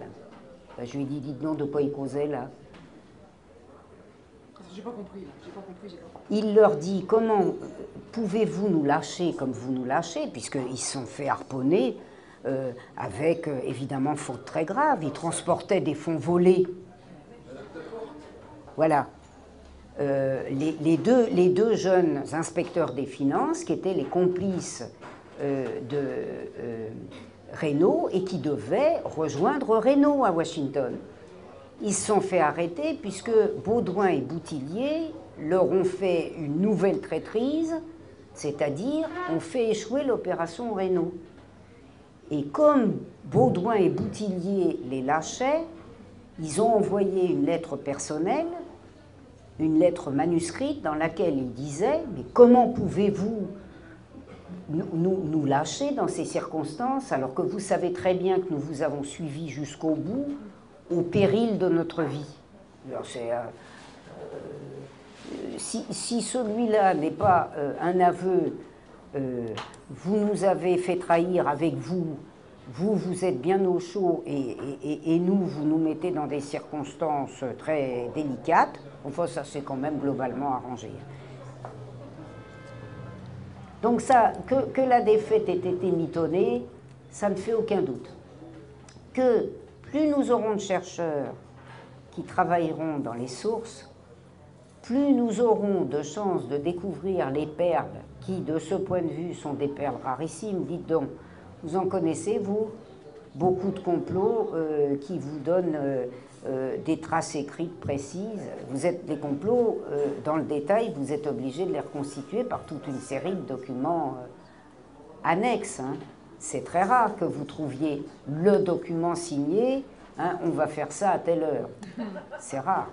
Alors là, je vous signale que sur la répression anticommuniste, c'est sur cette base d'ailleurs que j'ai fait Dominique à Vichy, puisque Dominique à Vichy, ça se voulait une étude intérieure beaucoup plus approfondie de la période de mise en agonie, d'assassinat de la République. Vous avez une série F7 qui est remarquable, qui n'est évidemment pas exhaustive, mais qui est quand même très riche. Il y a 3 volumes, 3 gros volumes, très riches, avec de temps en temps des gros dossiers très intéressants. Mais je dirais presque que les petits dossiers sont les plus intéressants. C'est-à-dire ces institutrices, ces ouvrières, ces gens à qui on a pris même leur bibliothèque, le plaidoyer de grands avocats.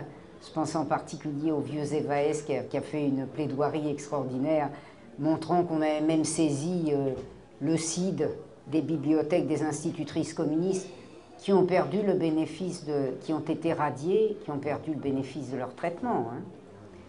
Et Zévaès disant pourquoi les policiers ont-ils confisqué le CID, et il fait tout un développement sur le fait que c'est parce que ça se passe en Espagne, qu'il y a un lien avec la guerre d'Espagne, etc.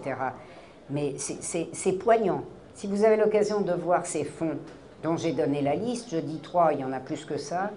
Il y en a 3 de cette série individuelle, plus un 4e qui comporte des données sur le procès des députés communistes.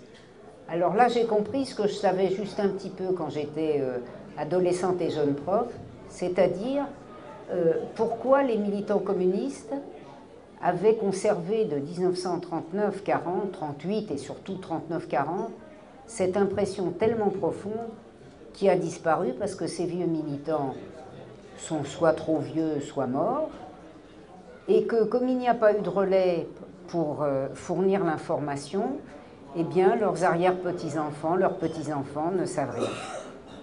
Et même quelquefois leurs enfants. Leurs enfants, quand même, il y a des chances qu'ils sachent, mais tout juste.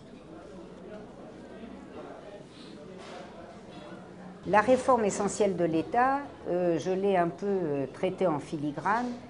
Ce qui était insupportable à ces milieux dirigeants était au fond la perte de temps et le caractère non achevé, non parfait des décisions, puisque finalement les institutions françaises impliquaient toujours un certain arbitrage.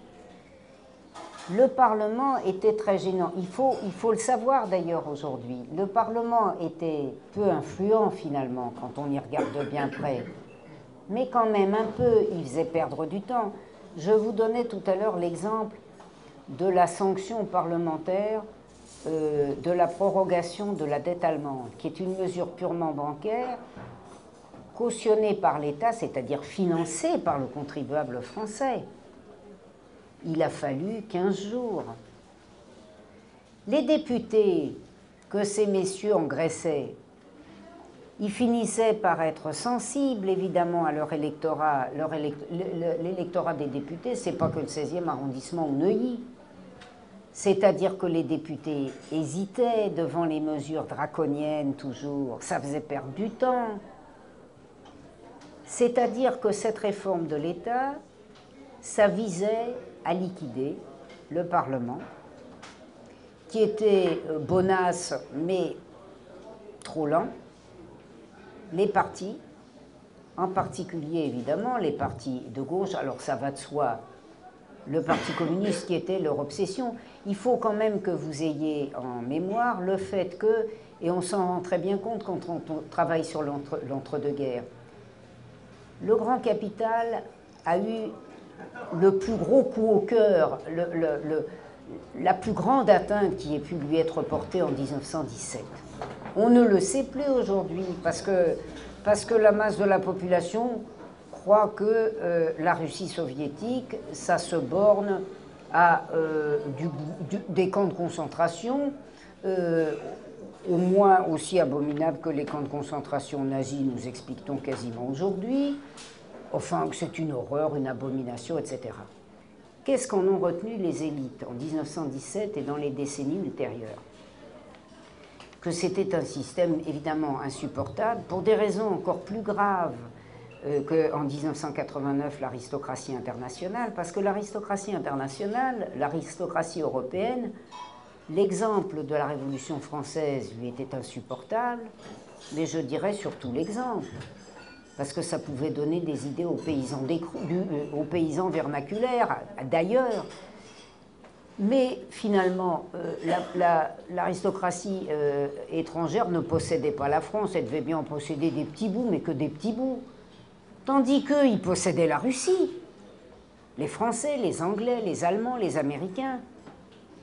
Donc, ils sont mais obsédés. Si vous travaillez sur les fonds, sur n'importe quel fonds, vous vous direz, mais est-ce qu'ils pensaient à autre chose de temps en temps? C'est-à-dire que cette espèce d'obsession leur donnait l'idée que le vote était dangereux. Je vous signale que ça nous amène à des choses très proches. Finalement, pourquoi est-ce qu'ils ont liquidé le vote? Parce qu'ils ont réussi des prodiges dans l'entre-deux-guerres. Les Français ont voté à gauche en 1924. Ils ont voté à gauche en 1928. Ils ont voté à gauche en 1932.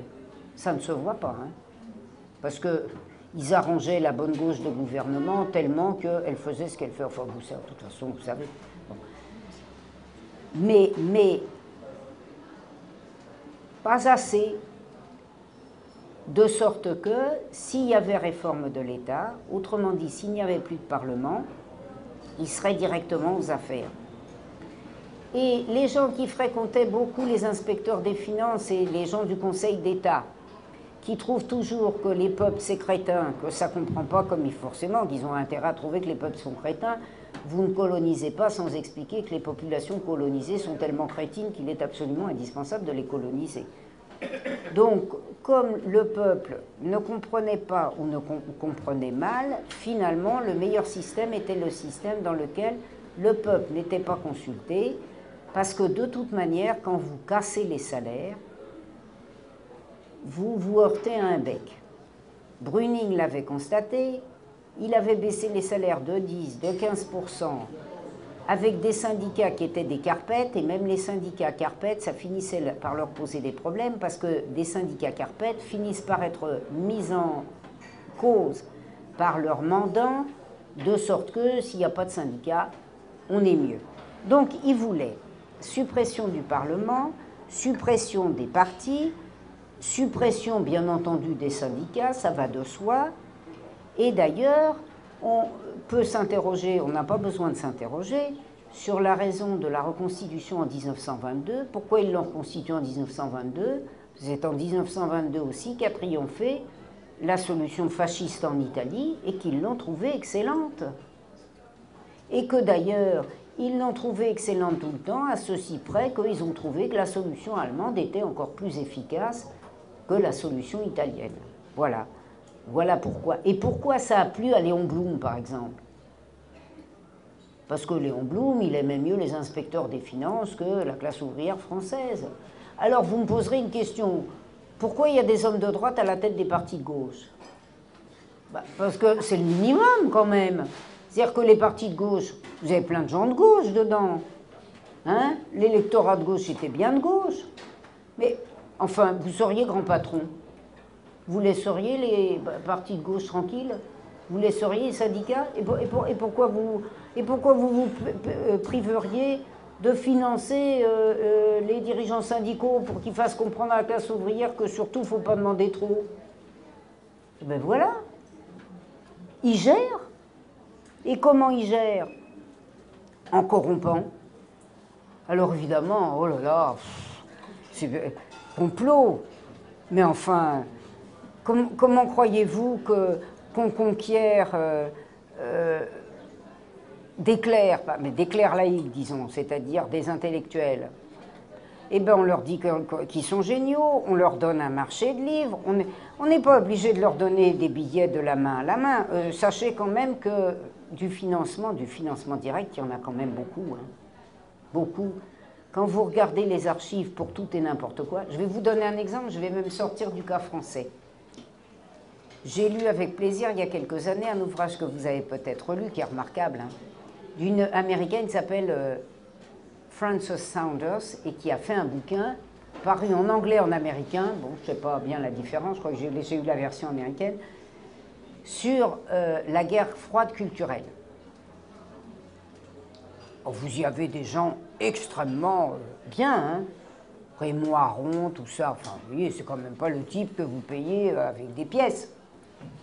Bon, bah, Raymond Aron, ils lui ont permis d'éditer, ils lui ont donné une surface, ça a aidé à son recrutement au Figaro.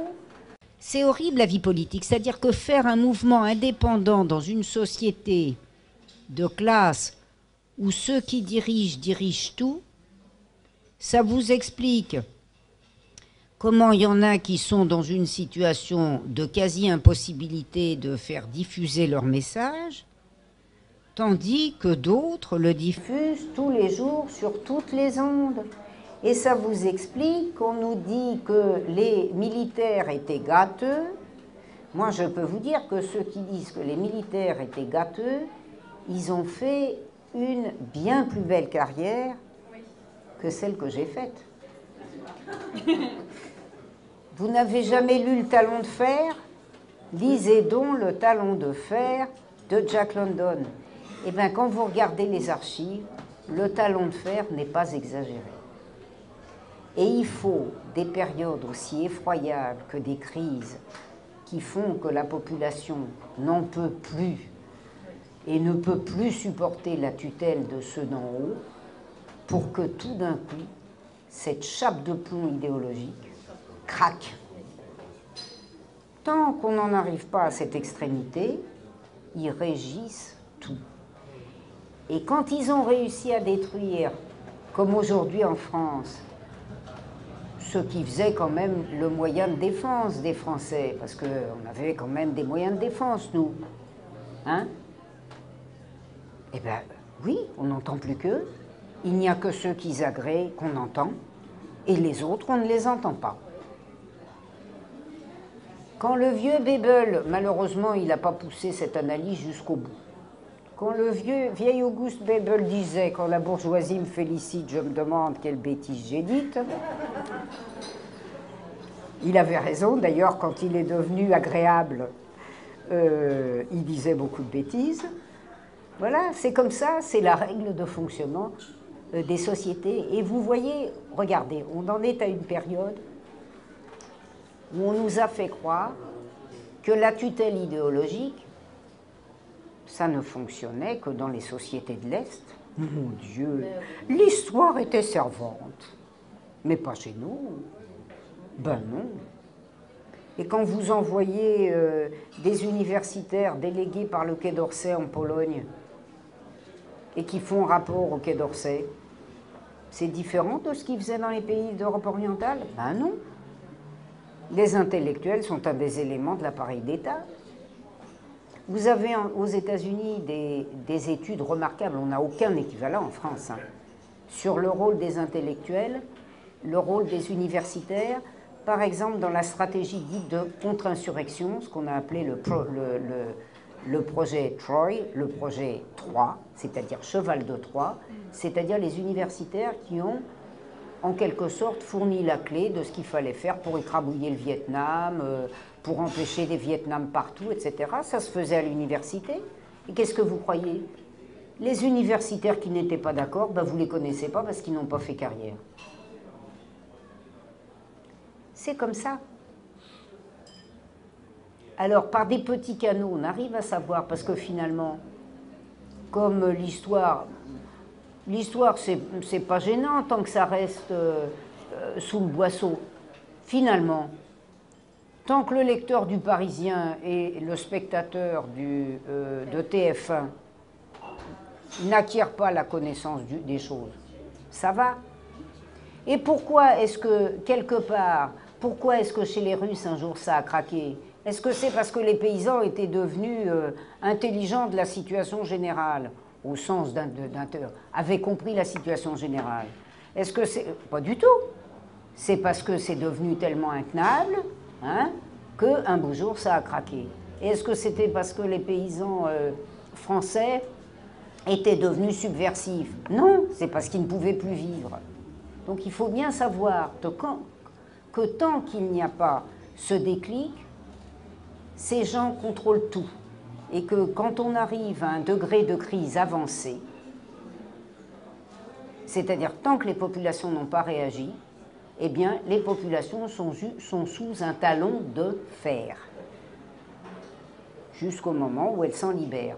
Ce qu'on sait historiquement, c'est que dans les crises très graves, elles se rapprochent du moment éventuel où elles se libèrent, ou en tout cas qu'elles ne se sont jamais libérées que dans des périodes de crise intense, soit de la féodalité, soit du système capitaliste. Alors on a de l'espoir. Bien sûr qu'on a beaucoup d'espoir. On n'a jamais été aussi près de l'espoir. Tout à fait. Tout à fait. Tous les pays européens s'adaptent au fascisme maintenant.